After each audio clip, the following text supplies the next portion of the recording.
নোয়াখালীতে সড়ক দুর্ঘটনায় লক্ষ্মীপুরের ওমান প্রবাসী বাহারউদ্দিনের পরিবারের 7 সদস্যের নিহতের 24 ঘন্টা পার হলেও মামলা হয়নি। বান্ডেল থাকলে প্রতি সেনমানিতে টাকা বাঁচবে। বিকাশ সেনমানি বান্ডেল কিনে জিতুন প্রতি লেনদেনে। আটক হয়নি অভিযুক্ত মাইক্রোবাস চালকও।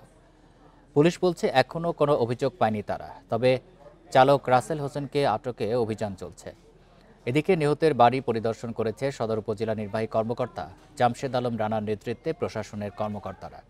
এ সময় নিহতের পরিবারের খোঁজখবর নেন তারা। উপজেলা প্রশাসনের পক্ষ থেকে নিহতদের 1,25,000 টাকা আর্থিক অনুদান প্রদান করেন উপজেলা নির্বাহী কর্মকর্তা।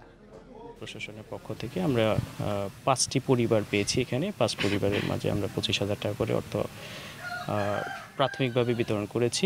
যত সহযোগিতা করা দরকার, যা যা করণীয়, সকল ক্ষেত্রে সকল ধরনের সহযোগিতা আমরা প্রদান করব।